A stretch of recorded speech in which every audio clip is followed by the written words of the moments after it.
When I picked up the phone to ask my son Max when his wedding would be, my daughter-in-law Lena looked me right in the eye and said, with a chilling smile, "Oh, we already got married yesterday. We only invited special people." The words hit me like a bucket of ice water. Special people. I, who for 3 years had paid their monthly rent of $500, bought every piece of furniture in their house, and filled their refrigerator when they had nothing to eat. I was not a special person. I stood there in the living room of my own house, holding the phone as if it weighed 1,000 pounds, watching my son avoid my gaze, while Lena made herself comfortable on the sofa I had bought for them. The pale pink dress I had picked out for her wedding hung uselessly in my closet, along with the new shoes and the illusion of being part of the most important day of my only son's life.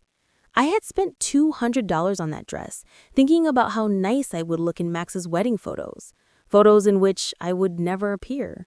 For weeks, I had planned every detail. I had put money aside to give them $1,000 as a wedding gift. I had called my sister Diana in Chicago to tell her the good news. I had cleaned my house from top to bottom, thinking they might come celebrate with me after the ceremony. All of that collapsed in a second with those 4 poisoned words. Only special people. Max finally lifted his gaze and said in a rehearsed-sounding voice, "Mom, it was an intimate thing, very small, just the 2 of us and the witnesses." But I knew it was a lie. I saw the photos on social media. I saw Lena's parents proudly posing next to the bride and groom. I saw her siblings toasting with champagne. I saw Lena's white dress, which I had helped finance with the $800 I had given her last month for her personal expenses. I saw everything I wasn't supposed to see.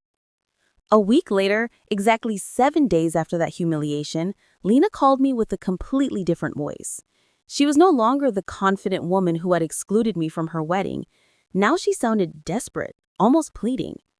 "Renate, the rent is overdue. The landlord is pressuring us and says if we don't pay this week, he will kick us out. You forgot to make the transfer." Her voice trembled slightly, as if the world were ending. I was silent for a few seconds, remembering all the times I had run to the bank to make that transfer, all the times I had canceled my own plans to make sure they had a roof over their heads, all the times I had eaten beans and rice so I could give them money for their desires. And now, after they had excluded me from the most important moment of their lives, they had the audacity to call me as if nothing had happened? "Lena," I said with a calm that surprised even me, "didn't I warn you that I only help special people?" The silence on the other end of the line was so deep that I could hear my own heart beating. For the first time in years, it was not I who was trembling, but her. "Renate, I don't understand," she stammered. "We were always special to you. You're like a second mom to me." Lies. All lies. Wrapped in that sweet voice she only used when she needed something. The same voice she had used to ask me for money for the wedding dress, for the honeymoon, for the rings, which I had helped finance without knowing I would never see the ceremony where they were exchanged. For so many years, I had this constant feeling of walking on eggshells, weighing every word, every gesture, every gift, hoping to get a crumb of affection from my own son. I was the perfect mother, the obliging mother-in-law, the silent provider who never protested when they treated me like I was invisible. But that phrase, "only special people," awakened something in me that had been dormant for far too long. I had calculated in my head how much money I had spent on them in those 3 years. Between rent, food, gifts, emergencies, and whims, it was over $20,000. $20,000 I had taken from my retirement, from my savings, from the money my late husband had left so I could live my last years in peace. And what was all that for? To be treated like a stranger on my own son's wedding day? That night after I hung up, I sat on my bed and cried. But they weren't tears of sadness. They were tears of anger, of accumulated frustration, of years of silently endured humiliation. I cried for all the times they made me feel that my love was a burden, my presence a hindrance, my money the only thing I had to offer. I cried for the foolish mother I had been, for the woman who had lost herself, trying to be indispensable to those who considered her dispensable. When I woke up the next morning, something inside me had changed. It was not just the pain of betrayal. It was something deeper, colder. I stood up and looked at myself in the bathroom mirror. The same tired eyes as always. The same wrinkles that told stories of years of getting love without getting it back. But there was something else in my gaze. A hardness I didn't recognize. A determination that had been buried under years of compliance. I went to the kitchen and made coffee, as I had done every morning for 40 years. But this time, I didn't think about calling Max to ask how he had slept. I didn't check my phone in anticipation of a message from him apologizing for the previous day's humiliation. For the first time in a long time, I was my own first concern of the day. I sat at the table where I had so often planned surprises for them, counted bills for their expenses, and cried silently when they treated me like I was invisible. Now, this table would be a witness to something completely different. I took out my checkbook, my bank statements, and started to do the math. I wanted to see in exact numbers the extent of my own foolishness. Monthly rent of $500 multiplied by 36 months was $18,000. Food and supplies, approximately $200 a month, was another $7,200. Birthday gifts, Christmas gifts, anniversary gifts, at least $3,000. Lena's medical emergencies, $800. The car loan they never paid me back, $2,500. The air conditioner repair in their apartment, $600. The living room furniture, $1,200. $33,400. That was the exact sum of my generosity. $33,400 I had wasted from my husband's inheritance, from my savings, from the money I had put aside penny by penny for decades of honest work. All that money thrown out the window to keep two adults comfortable who couldn't even pretend to respect me. The phone rang, and I saw Max's name on the screen. Normally, my heart would have pounded as I ran to answer, hoping he would finally apologize and explain that everything had been a misunderstanding. But this time I let it ring once, twice, 3 times. Finally, it fell silent, and I continued drinking my coffee as if nothing had happened. 10 minutes later, it rang again. This time, it was Lena. I let it ring too. Then a text came from Max. "Mom, please answer. We need to talk." I deleted the message without replying. At 2 in the afternoon, I decided to go for a walk. I hadn't done that in months without a specific purpose, without an errand related to them. It was always the bank for transfers, the supermarket to buy them something they needed, the pharmacy for Lena's medications. Today, I went for a walk just because I wanted to. I walked past the park where I had often taken Max as a child. I remembered that sweet boy who hugged me tight and said I was the best mom in the world. When had he become this man who treated me like an ATM with feelings? When did I start confusing love with money? When did I start to believe I had to buy my own son's affection? At the bank, where I had so often made automatic transfers, I stopped in front of the door. The branch manager, Mr. Klein, saw me through the glass and waved. I had known him for years. He had processed every one of my transfers to Max and Lena. He had watched my account drain month after month to fill theirs. I went inside and walked directly to his office. "Mr. Klein," I told him, "I need to cancel the automatic transfers I have programmed." He looked at me surprised. For 3 years, these transfers had been as regular as the sunrise. "Are you sure, Mrs. Richter? Did something happen?" His concern was genuine, more genuine than any interest Max had shown in me in the last few months. "What happened is that I finally opened my eyes," I replied. "I want to cancel everything, and I also want information on how to protect my accounts. I don't want anyone else to have access to my money." While Mr. Klein processed the cancellations, my phone didn't stop ringing. Max, Lena, Max again. It was as if they had developed a radar to detect when their source of income was in danger. I turned the phone off completely. "Mrs. Richter," Mr. Klein said, as he handed me the papers, "I apologize for intruding, but in all these years, I have seen you be very generous with your family. I hope you're not being pressured to make these changes." His words touched me deeply. This man, who barely knew me beyond bank transactions, showed me more genuine concern for my well-being than my own son. I'm not being pressured, Mr. Klein. On the contrary, I have finally stopped pressuring myself. When I left the bank, I felt strangely light, as if I had left an enormous burden in that office. For the first time in years, my money was entirely mine. I had no financial obligations to people who saw me as a resource instead of a person.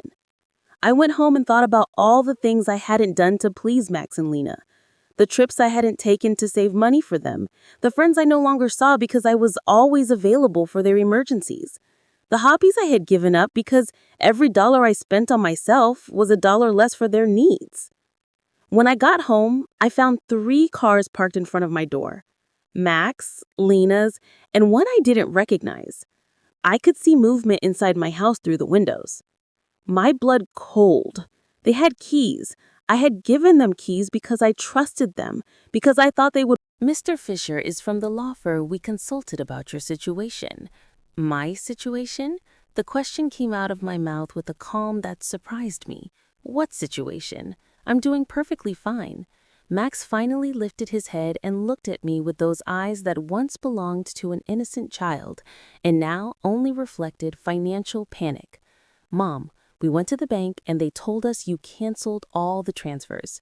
Mr. Klein explained that you also blocked our access to your accounts. We don't understand why you did that. Mr. Fisher, a man in his 50s in a gray suit and a smile that didn't inspire confidence, approached me with an outstretched hand. Mrs. Richter, I am Dr. Fisher, a family law attorney. Your children are concerned about your mental well-being and have asked me to assess the situation. I didn't shake his hand. Instead, I went directly to my dining table and collected all my documents that he had been reviewing without my permission. These are my private papers. You have no right to look at them without my consent. Mom, Max interjected with that condescending voice he had perfected in recent years. We're worried about you. Your behavior has been very strange lately. First, you financially cut us off without an explanation. Then, you don't answer our calls. We think you might need professional help.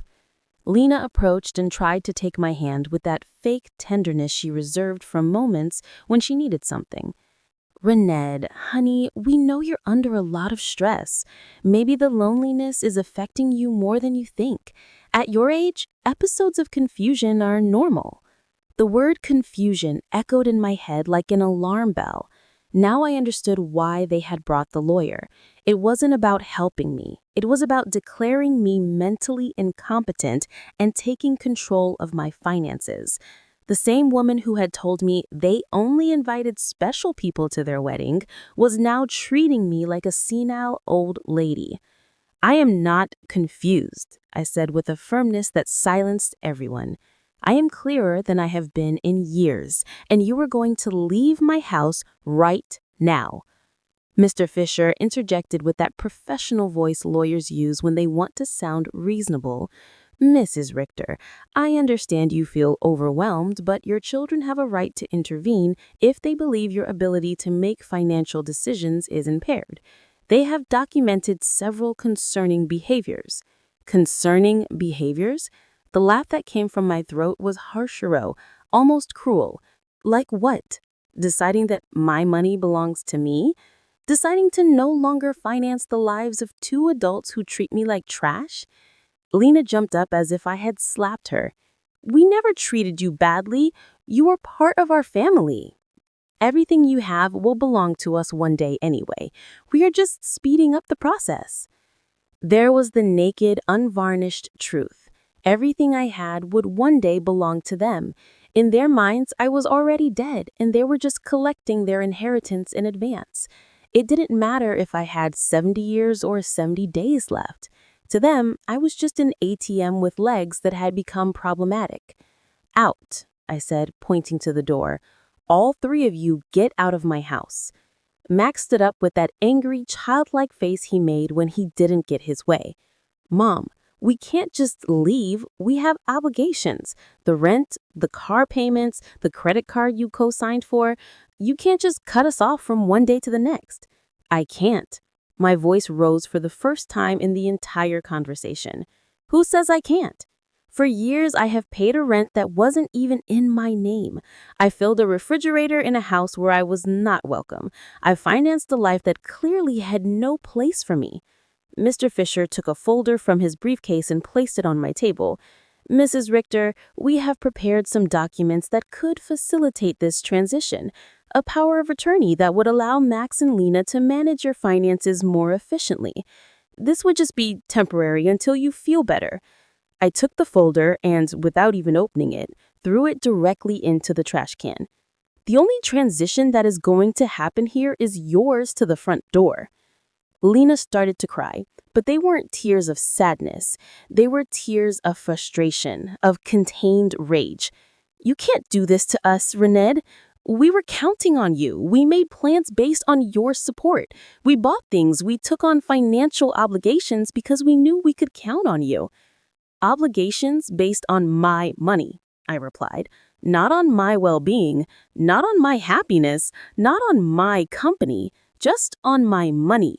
And now that I have decided that my money is better used in my own life, I'm suddenly a confused old woman who needs legal guardianship? Max tried to approach me, but I took a step back. He was no longer the boy who ran into my arms when he had nightmares. He was a 35-year-old man who saw his mother as an obstacle between himself and a comfortable life financed by others. Mom, we made mistakes. The wedding was a misunderstanding. Lena was nervous, I was under pressure. We can fix this if you just become reasonable again. Reasonable? The word tasted bitter in my mouth. Being reasonable means continuing to pay for your life while you treat me like a stranger. It means pretending it doesn't hurt to have been excluded from the most important day of my only son's life. Mr. Fisher packed his papers with the efficiency of someone who was used to having proposals rejected. Mrs. Richter, this is not over. Your family has legal options. If you are indeed making irrational decisions due to mental health problems, a judge can determine that you need guardianship. His words were like a blow. I realized this was not just a manipulative family visit. It was a real legal threat. They wanted to declare me incompetent to manage my own affairs. Mr. Fisher, I said, looking him directly in the eyes, I suggest you do your research thoroughly before you threaten a 71-year-old woman who has managed her finances flawlessly for 40 years, who raised her son alone after the death of her husband, who ran a household and worked honorably until retirement, and who until last week financially supported two completely capable adults. Lena stopped crying and looked at me with a coldness that finally showed her true face. This won't stay this way, Rened. We have rights and lawyers too. Perfect, I replied. Hire all the lawyers you want. With your own money, of course, because mine is no longer available to finance your legal tantrums. The three of them walked to the door with the wounded dignity of people who are not used to being told no. Before he went out, Max turned to me one last time. Mom, this is going to end very badly for you. You're going to end up alone when no one to take care of you when you really need it. Max, I said, with deep sadness, but also with crystalline clarity. I am already alone. The difference is that now it's by my own choice, not by your neglect. As I closed the door behind them, I stood in my living room surrounded by the most beautiful silence I had heard in years. It was the silence of freedom. That night, I couldn't sleep, but not out of sadness or regret, but out of adrenaline from having reclaimed control of my own life. I lay awake in bed, planning my next steps like a general preparing for a battle. If Max and Lena wanted to fight, I would give them a war. But it would be a war I would fight with intelligence, not with emotion. At 6 a.m. in the morning, I was already dressed and ready to go. My first stop was the office of attorney Mr. Weber, a man I had met years ago when I was handling my husband's will. Unlike Mr. Fisher, whom Max and Lena had brought, Mr. Weber had impeccable reputation and specialized in protecting the rights of the elderly. Mrs. Richter, he told me as I explained the situation, what your children tried to do yesterday is more common than you think. It's called elder financial abuse, and it's a federal crime. The fact that they entered your house without permission and reviewed your private documents also constitutes a violation. His words both calmed me and worried me. They calmed me because they confirmed I wasn't crazy, that what had happened was truly abusive. They worried me because I realized the situation was more serious than I thought it was. We have to document everything, Mr. Weber continued. Every transfer, every gift, every time they pressured you for money. We will also change your will to protect your assets from future manipulation attempts.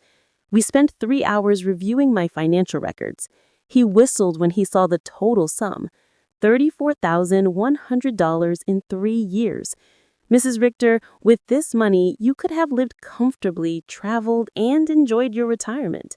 Instead, you completely financed the lives of two adults who didn't even respect you enough to invite you to their wedding. When I left Mr. Weber's office, I had a complete plan. First, I would change all the locks on my house. Second, I would install a security system with cameras to protect myself from future surprise visits. Third, I would open a new bank account at a different bank where they had no contact. And fourth, I would start living the life I had postponed for years. My next stop was the hardware store. The owner, Mr. Summer, had known me for years because I was always buying things to fix Max and Lena's apartment. This time was different. Mrs. Richter, what brings you here today? Another emergency with your son? He asked with the familiarity of a person who had silently witnessed my wasted generosity. No, Mr. Summer. This time it's for my own house. I need to change all the locks, and I want them to be of the best quality. He looked at me surprised but asked no questions. While Now I that the was money choosing the is running locks, out, his son you Ethan, who suddenly installed discover you security love me? systems, came Renee, by. please. I cut her off. There is no please. You made your choice when you decided I wasn't special enough to be at your wedding. Now I'm making mine. I hung up and turned the phone off completely. I didn't want any more interruptions on my day of liberation. That afternoon, I went to the beauty salon I hadn't been to in over a year. I always canceled my appointments because Max or Lena needed something urgent or because the money I had set aside for myself became an emergency for them. Mrs. Richer, my favorite hairstylist, Cynthia, called out. What a surprise! I thought you had forgotten us. I didn't forget you, Cynthia. I just forgot that I also deserved to be pampered. I treated myself to the full treatment. Cut, color, manicure, pedicure. For the first time in years, I spent money on myself without feeling guilty. While Cynthia worked on my hair, she told me about her life, her children, her dreams. It was refreshing to have a conversation that didn't revolve around Max and Lena's needs. You look beautiful, Mrs. Richter, she said when she was done. But more than that, you look free. Did something good happen? Yes, Cynthia, I finally learned to say no. When I got home that afternoon, there was a car in front of my door that I didn't recognize. My heart raced for a moment, thinking Max and Lena might have come back with reinforcements. But as I got closer, I saw an older woman sitting on the steps of my porch. Mrs. Richer? She asked as I got out of the car. Yes, that's me. Can I help you? I'm Eleanor Brooks. I live next door. We've been neighbors for years, but we've never had a chance to talk. Yesterday, I heard very loud voices in your house, and I got worried. Is everything okay? Her sincere concern touched me deeply. Here was a stranger who showed more interest in my well-being than my own son. Come in, Mrs. Brooks. I'll make you a coffee, and I'll tell you a story you won't believe. While I was making coffee, I told her the whole situation. Eleanor listened without interrupting, nodding occasionally. And when she finished my story, her eyes were filled with tears. Mrs. Richer, she said, you did the right thing. I went through something similar with my daughter 5 years ago. I also thought it was my duty to finance her adult life.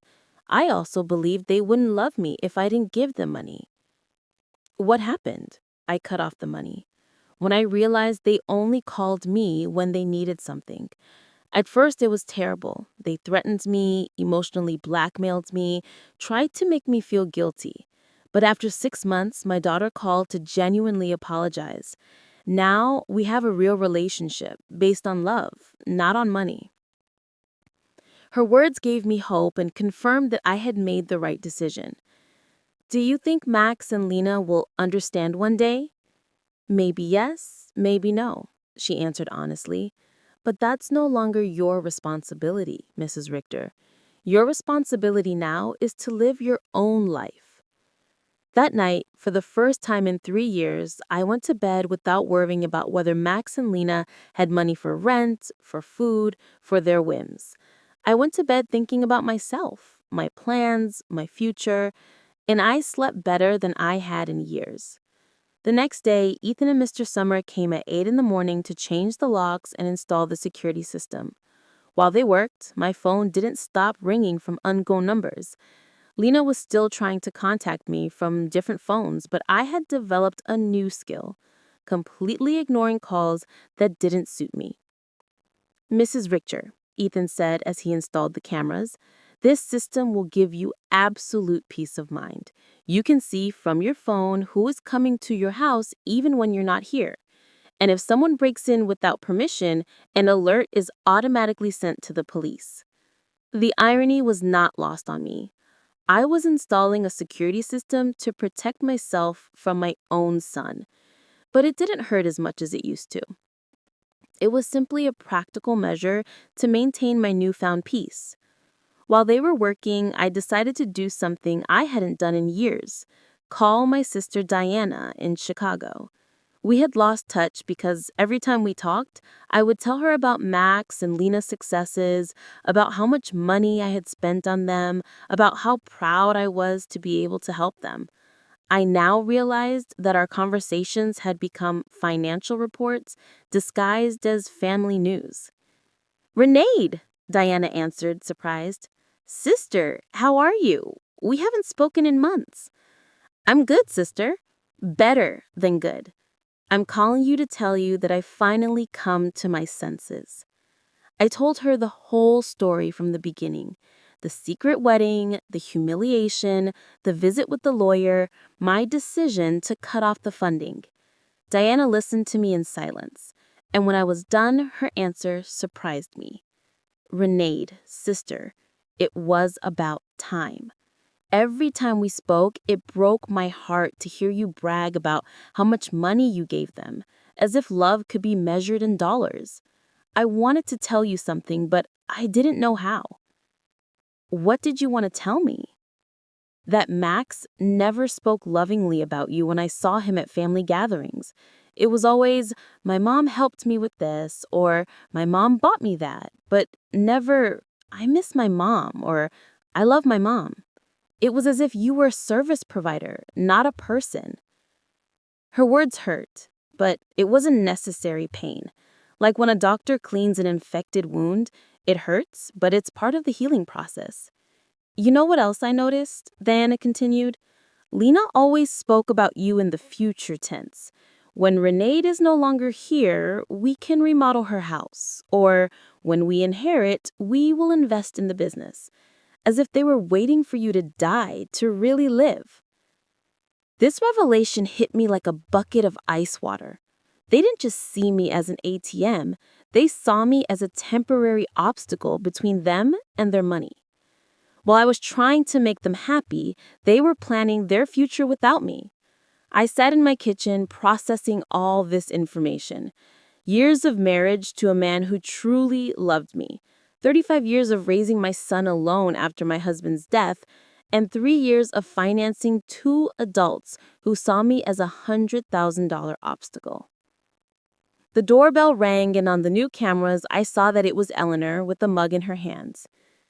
I opened the door, and she handed me a fresh brewed coffee.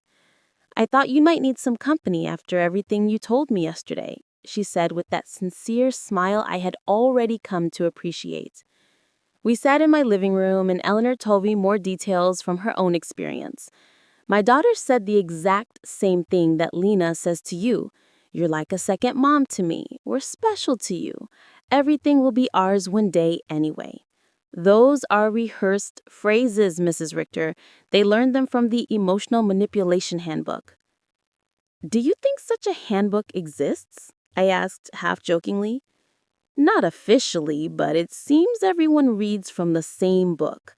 Chapter 1 is Make Her Feel Indispensable. Chapter 2 is Create Constant Financial Emergencies. Chapter 3 is When She Resists, Question Her Mental Health. We laughed, but it was a bitter laugh. It was both funny and tragic to recognize such predictable patterns in our own children's behavior. Did you ever feel guilty for cutting off the money? I asked Eleanor. Every single day for the first 3 months. But then I started to see the results. My daughter had to get a second job. Her husband stopped playing golf every weekend and started looking for extra work. They learned to live within their means. And more importantly, they learned that I was a person, not a resource. That afternoon, I decided to do something I had postponed for years: visit my husband's grave.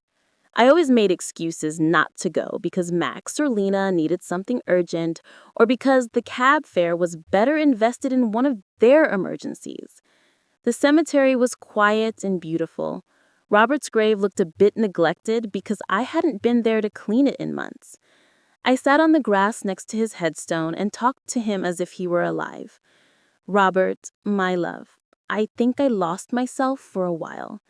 After you left, I put all my energy into Max. I wanted to be the best mother in the world, thinking somehow he would grow up without a father. But I think in the process, I forgot to be myself. The wind blew gently, and for a moment, I felt like he was listening to me. Our son has become someone I don't recognize. Or maybe he was always this way, and I didn't want to see it. His wife is, well, you know how she is. The money you left for me to live peacefully, I spent it taking care of them. But not anymore, my love. I have learned. I cleaned his grave, replaced the withered flowers with new ones, and stayed there for another hour, simply enjoying the peace. For the first time in years, I wasn't in a hurry to get home to solve a crisis for Max and Lena. When I got home, there were 3 cars parked in front of my door again. My heart raced, but this time, I was prepared. The camera showed me that Max, Lena, and 2 other people I didn't recognize. Everyone seemed agitated, talking to each other and pointing at my house. I didn't get out of the car. Instead, I called Mr. Weber, my lawyer. Mr. Weber, they're at my house again. This time they've brought more people. What should I... Here I have complete documentation of my client's financial and emotional abuse. $33,400 that were withdrawn from her accounts in 3 years. Systematic social exclusion and emotional blackmail. If someone needs to be investigated here, it is not my client. Mrs. Schmidt reviewed the documents with growing discomfort. It was obvious that the information she had been given did not match the reality she had in front of her. Mrs. R.T.O.R., she said finally, can you explain to me why you so abruptly stopped financial support for your son? Because I finally discovered they were using me, I replied simply. Because I realized that to them I wasn't a mother, but a bank account. Because I was tired of financing the lives of people who saw me as an obstacle. But don't you feel it's your responsibility to help your family? The question outraged me. Miss Schmidt, my responsibility as a mother was to raise my son until he was 18, to educate him and to give him the tools to be an independent adult. My son is 35 years old, married and perfectly capable of supporting himself. Financing his adult life is not my responsibility. It is my choice, and I have chosen not to do so anymore. Mr. Weber interjected. Miss Schmidt, would you consider it normal for a 35-year-old adult to be unable to pay his own rent without the help of his 71-year-old mother? Mrs. Schmidt did not answer right away. I could see she was reevaluating the entire situation. Mrs. Richter, she asked after a moment, Do you manage your own finances completely? I can show you my bank statements, my investments, my tax payments. Everything is current and in order. Do you live independently? As you can see, I keep my house clean. I take care of myself physically. I drive my own car. I have healthy social relationships with my neighbors. Do you take any medication? Just vitamins and occasionally aspirin. I don't have any medical conditions that require medication. Mr. Weber added, my client has just undergone extensive medical exams as part of our legal process. She is in perfect mental and physical condition. Mrs. Schmidt closed her folder and sighed. Mrs. Richter, based on this conversation and the documentation I have reviewed, I see no indication that you are at risk or in need of intervention. I will close this case. After she left, Mr. Weber and I remained silent for a few minutes. Renat, he said finally, this is going to continue to escalate. Max and Lena are spending money they don't have to hire professionals to try to have you declared incompetent. Does that mean they are desperate? It means that exactly. What else can they do? They can file a lawsuit for incompetence. It's expensive and hard to win. But if they find a sympathetic judge and a psychiatrist willing to testify in their favor, they could get a guardian assigned. The thought terrified me. They could take control of my money. They could try, but we have solid evidence that you are completely competent and that they are motivated by greed and not by genuine concern. That afternoon, I called Diana to vent. Sister, she said after hearing my story, do you notice how far they are willing to go for money? They are risking family relationships, spending money on lawyers and doctors, destroying their own reputation, all to get access to your bank account again. Her words made me think. Max and Lena had completely revealed their true nature. There was no going back. There was no possibility of a genuine reconciliation. To them, I had never been a mother or a respected mother-in-law. I had always just been money on legs. This revelation, although painful, was also liberating. I no longer had to wonder if I was making the right decision. I no longer had to feel guilty for protecting myself. They had proven for themselves that my emotional and physical well-being was less important to them than my money. That evening, Eleanor came to visit with a surprise. She had invited her friends from the garden club to meet me. Renate, she introduced me. These are my friends Cynthia, who you already know from the salon, Maria, Carmen, and Alfreda. We have all been through similar situations with abusive family members. We spent the evening sharing stories. Maria had had to set boundaries with a brother who constantly asked her for money. Carmen had cut off her relationship with a daughter who only visited when she needed money. Alfreda had had to change her will after she found out her grandchildren considered her their retirement plan. What hurts me the most, I confessed to my new friends, is not losing the money I gave them, but realizing that I never had the love I thought I had. Renate, Alfreda said, with the wisdom of her 80 years. True love cannot be bought or sold. If you had to pay for it, it was never real. Her words were a balm for my wounded soul. She was right. I had bought attention, not love. I had financed an illusion. You know what I've discovered? I said to my new friends. That loneliness, surrounded by people who don't love you, is worse than being lonely on your own. At least now, when I am alone, I'm in good company. Everyone laughed and we toasted to our newfound wisdom. That night, after my new friends had left, I sat in my garden thinking.